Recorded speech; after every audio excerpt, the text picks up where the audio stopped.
Bismillahirrahmanirrahim. Assalamualaikum warahmatullahi wabarakatuh. Waalaikumsalam.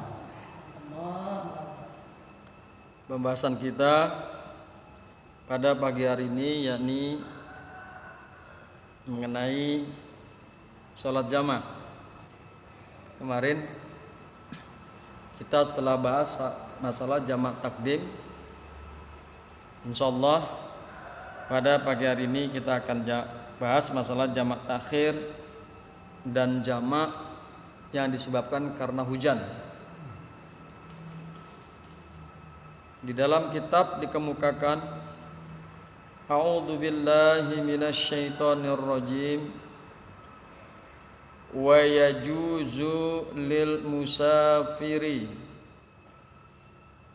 dan boleh bagi musafir dan boleh untuk orang yang bepergian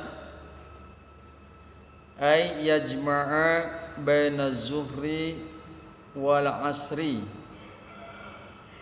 bahwa dia menghimpun di antara salat zuhur dan asar fi waqti ayyihima sya'a, pada waktu di mana saja dari kedua waktu tersebut yang dia kehendaki. Wa bainal maghribi wal isya'i, dan di antara salat maghrib dan isya fi waqti ayyihima sya'a, pada waktu di mana saja dari kedua waktu itu yang dia kehendaki. Bahwa kemarin kita sudah bahas masalah jamak takdim. Insyaallah pada pagi hari ini kita akan bahas masalah jamak takhir. Bismillahirrahmanirrahim. Wa amma jam'ut takhiri, dan adapun jamak takhir, fayajibu fihi, maka wajib di dalamnya,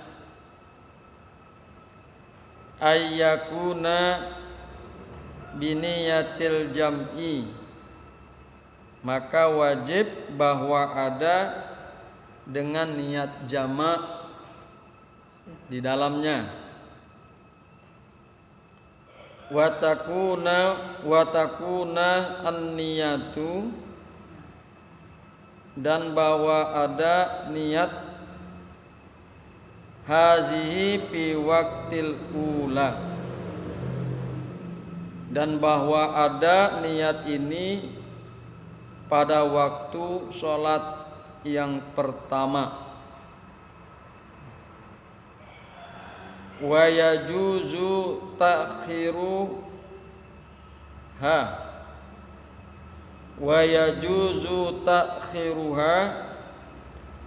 dan boleh mengakhirkan niat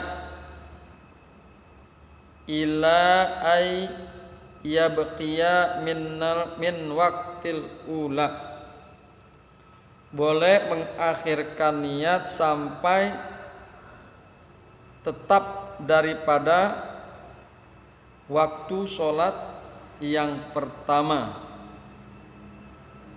Zamanun lawib tudiat fihi kanat adaan,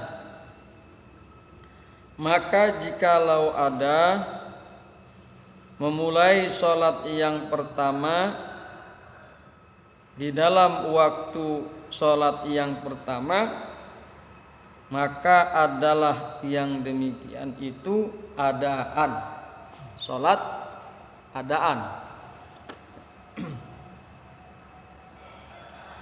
wala yajibu fi jam'i ta'khiri tartibun, dan tidak wajib di dalam jamak takhir tertib. Jadi kemarin kita singgung bahwa kalau jamak takdim maka harus dimulai sholat yang pertama dulu, kemudian setelah selesai dilanjutkan dengan sholat yang kedua. Tapi di dalam jamak takhir la yajibu fi jam'it takhiri tartibun, maka tidak wajib tertib di dalam jamak takhir. Boleh memilih mau sholat yang pertama dulu ataupun sholat yang kedua dulu. Misalnya mau yang zuhur dulu atau yang asar dulu, atau penggabungan antara maghrib dan isya pada jamak takhir. Boleh isya dulu, boleh maghrib dulu.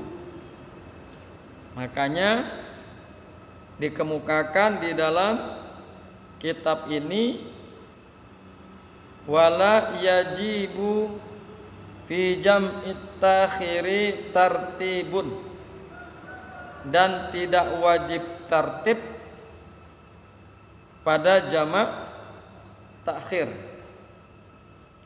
Wala muwalatu, dan tidak wajib berturut-turut. Wala niyatu jam'in, dan tidak wajib niat jamak alas sahihi menurut kaul yang sahih fi salasati, di dalam 3 permasalahan ini. Di dalam 3 permasalahan ini, yakni pertama tidak wajib berturut-turut, tidak wajib tertib, dan tidak wajib niat jamak. Kemudian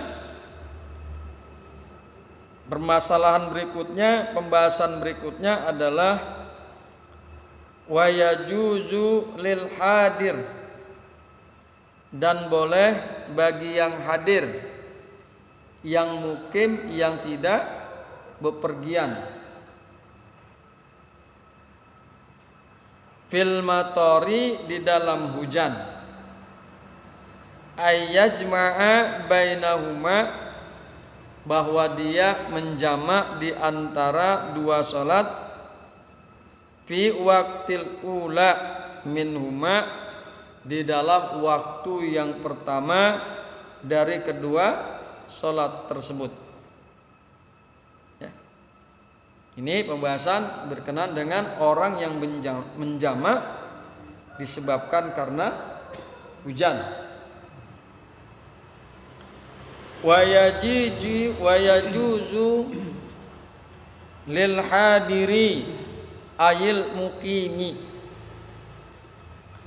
dan wajib bagi orang yang hadir, maksudnya orang yang mukim, yang tidak bepergian.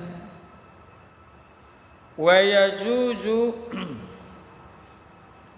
lil hadiri, bagi orang yang hadir, fi waqtil matori, pada waktu hujan, ayyajma'a bainahuma, bahwa dia menjamak di antara keduanya, ail juhri wal asri, menjamak di antara juhur dan asar, wal maghrib wal isya'i, dan menjamak di antara maghrib dan isya.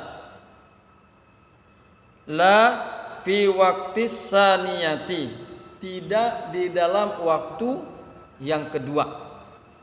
Jadi kalau jamak disebabkan karena hujan harus dikerjakan pada waktu yang pertama, pada waktu zuhur atau pada waktu maghrib.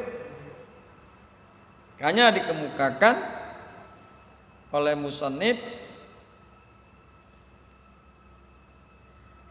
la fi waqtis saniyati, tidak di dalam waktu yang kedua, bal akan tetapi fi waqtil ula minha, bahwa sholat jamak yang disebabkan karena hujan dilakukan pada waktu yang pertama dari kedua waktu sholat tersebut.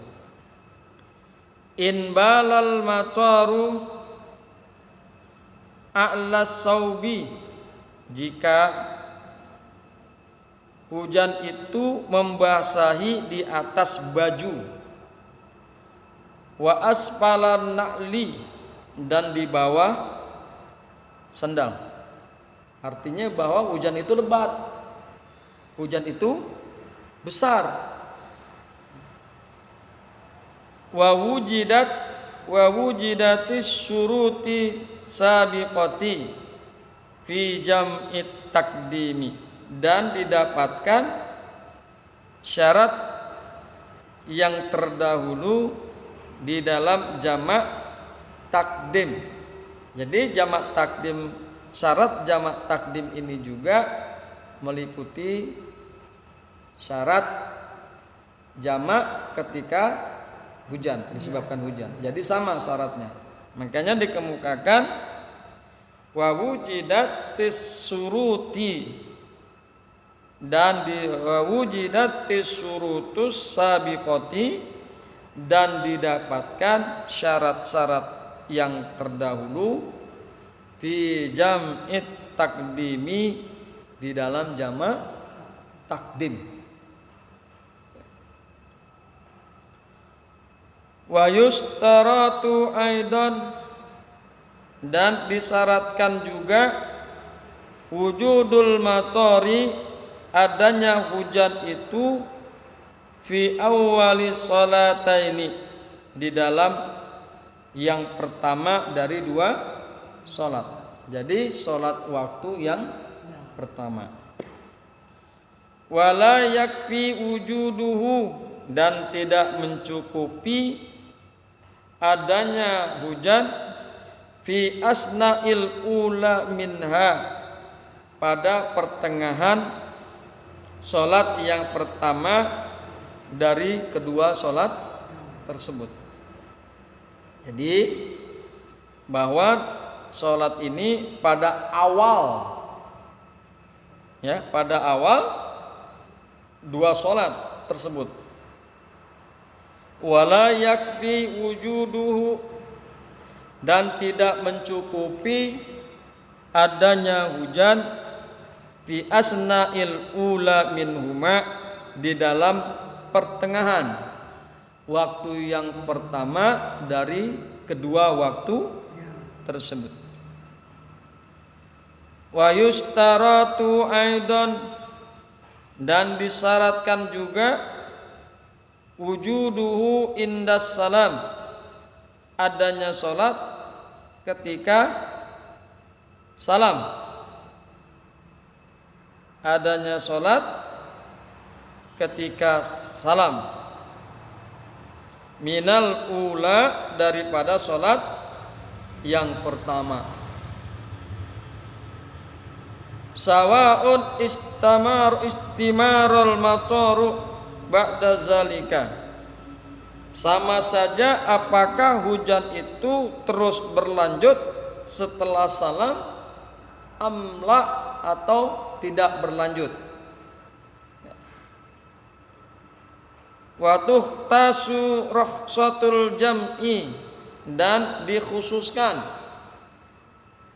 dan ditentukan rukhsah jamak ini bil matori, dengan sebab hujan, bil musalli, dengan orang yang sholat, fi jama'ati bimasjidin, di dalam jamaah di dalam masjid, au ghairihi, atau selain masjid, mimma wadi'il jama'ati, dari tempat-tempat berjamaah, ba'idan urpan, yang jauh secara umum menurut ukuran kebiasaan. Jadi masjidnya memang jauh, ya, masjidnya memang jauh.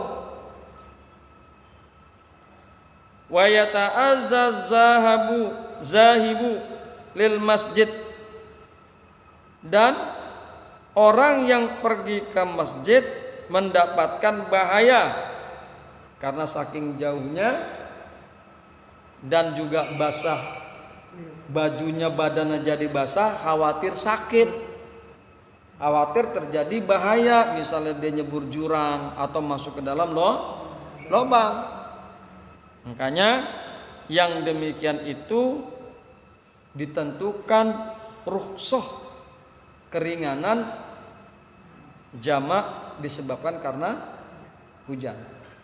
Jadi kalau keadaannya seperti itu boleh berjamak, menjamak salat karena hujan. Wa yata'azzaz zahibu, dan orang yang pergi ke masjid mendapatkan bahaya, au ghairihi au ghairuhu, atau selain daripada yang demikian itu, mimma wadi'il jama'ati, dari tempat-tempat berjamaah, bil matori, dengan sebab hujan, fi tariqihi, di dalam perjalanannya. Jadi dibandingkan dengan tidak hujan, maka hujan itu lebih banyak menimbulkan bahaya, lebih banyak menimbulkan bala.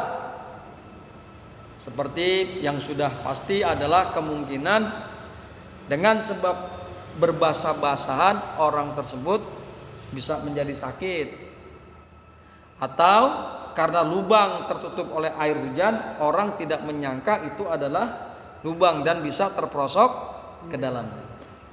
Jadi jika terjadi hal-hal seperti itu, maka dibolehkan menjamak dua sholat disebabkan karena hujan. Hadirin yang berbahagia, hamba-hamba Allah yang mudah-mudahan selalu dirahmati oleh Allah Subhanahu wa taala. Kemudian ada tambahan dari ulama yang lain,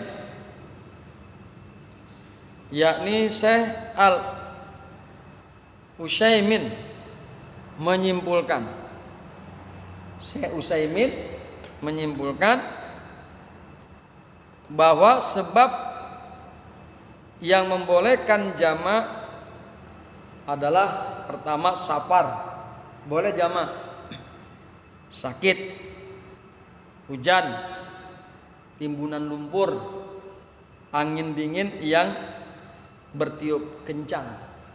Jadi timbunan lumpur pun boleh kita menjamak. Sepanjang jalan ternyata lumpur semua, akhirnya menyulitkan orang untuk berjalan. Atau ada angin yang kencang, angin dingin yang sangat kencang, ya, atau sakit dan lain sebagainya, maka boleh kita menjamak. Akan tetapi bukan berarti sebabnya hanya 5 perkara ini saja. Karena itu hanya sekedar contoh bagi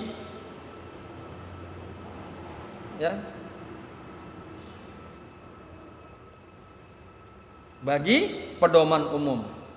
Jadi bukan hanya itu saja, bukan hanya karena hujan, bukan hanya karena perjalanan, bukan hanya karena sakit, bukan hanya karena timbunan lumpur atau angin dingin yang kencang.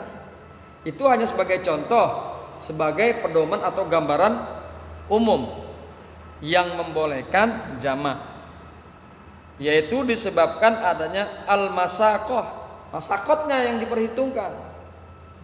Jadi dengan adanya hujan, Bukan karena hujan, tapi masakotnya yang menjadi sebab. Diperbolehkan ya, masakotnya yang menjadi sebab, yaitu kesulitan yang menimpa orang yang hendak sholat. Tingkat kesulitannya Pak De. Nah kalau saya hujannya tidak lebat, ringan, ya wajib datang ke masjid. Jadi sekali lagi adalah yang menjadi pertimbangan jamak di sini adalah masalah masakot, yaitu kesulitan bagi orang tersebut. Oleh karena itu pula seorang wanita yang terkena istihadah, penyakit keluarnya darah dari kemaluan wanita secara terus-menerus, istihadah, diperbolehkan untuk menjamak antara sholat zuhur dengan asar atau maghrib dengan isya, karena kesulitan yang menimpanya jika harus berwudu untuk setiap kali hendak sholat. Jadi kalau menurut beliau Syekh Utsaimin, bahwa orang perempuan yang terkena istihadah boleh menjamak sholatnya. Apabila hujan turun, maka seorang muslim yang wajib menunaikan sholat jamaah, yaitu kaum lelaki, dibolehkan menjamak sholat di rumahnya, karena hujan termasuk uzur penghalang yang membolehkan untuk tidak menghadiri sholat jamaah di masjid. Jadi boleh kita menjamak sholat di rumah apabila hujannya sangat lebat. Kemudian termasuk syarat dilakukannya sholat jamaah ini adalah tidak boleh ada jedah waktu panjang yang memisahkan antara keduanya, sehingga harus dikerjakan secara berturut-turut. Nggak boleh ada jedah yang panjang antara sholat yang pertama dengan sholat yang kedua, harus berturut-turut. Langsung. Ya, kalau kita sebut langsung. Kemudian yang lebih hati-hati adalah tidak menjamak apabila tidak bersambung atau berurutan langsung. Jika kita perkirakan tidak bisa bersambung secara langsung atau berurutan secara langsung, maka tidak perlu menjamak. Jedah waktu pemisah yang diperbolehkan menurut yang mempersyaratkannya adalah hanya sekedar ukuran lamanya iqamah dikumandangkan atau ukuran waktu yang dibutuhkan untuk wudu ringan. Sekedar waktu iqamah saja. Kemarin kan kita membahas bahwa pemisah itu tidak terlalu lama, sekira-kiranya menurut kebiasaan, urpan. Kebiasaan yang dianggap lama atau kebiasaan waktu yang dianggap cepat. Ya, tetapi ini dari Syekh lebih jelas lagi. Ukurannya pemisah antara sholat yang pertama dengan sholat yang kedua adalah qomat atau wudu yang ringan. Dan perlu ditambahkan pula bahwasanya kalau seandainya ada orang yang sesudah sholat yang pertama justru mengerjakan sholat sunnah rawatib, yaitu sholat sunnah ba'diyah, maka tidak ada lagi sholat jamak yang bisa dilakukannya, karena ketika itu telah menjadikan sholat yang dilakukannya tadi, yaitu sholat sunat rawatib, sebagai pemisah antara keduanya. Disarikan dari kitab Syarhul Mumti'. Jadi syarat yang diperbolehkan menurut Syekh adalah pemisahnya sekedar waktu iqamah atau wudhu yang ringan. Jadi ketika seseorang habis sholat yang pertama, katakan sholat maghrib, dia melakukan sholat ba'diyah maghrib, maka tidak diperkenankan melakukan sholat jamak untuk isya. Pertama, karena jeda waktu pemisahnya lama sekali, yaitu melakukan sholat sunnah 2 rakaat. Yang kedua, bahwa dianggap sholat rawatib tersebut menjadikan sholat yang dilakukannya tadi sebagai pemisah. Jadi ada pemisah antara 2 sholat, yaitu sholat ba'diyah. Ya. Akan tetapi pada pembahasan kita kemarin masih boleh melaksanakan sholat rawatib. Tetapi menurut Syekh ini tidak boleh. Menurut kitab Syarhul Mumti' tidak boleh ada sholat ba'diyah di antara 2 sholat tersebut. Di antara sholat yang pertama dengan sholat yang kedua tidak boleh diadakan sunnah ba'diyah. Inilah fikih. Ya, masing-masing ulama seringkali terjadi perbedaan pendapat, perbedaan paham. Hadirin yang berbahagia, hamba-hamba Allah yang beriman, hendaklah kita bisa saling menghargai satu sama lain. Bagaimana sebaiknya? Sebaiknya jika kita lakukan sholat jamak takhir, sholat jamak tidak dipisahkan dengan sholat yang lain, seperti sholat ba'diyah. Langsung saja, waktunya tidak terlalu lama, harus berurutan. Selesai sholat yang pertama, langsung melaksanakan sholat yang kedua. Demikian. Hadanallah wa iyyakum ajmain. Assalamualaikum warahmatullahi wabarakatuh.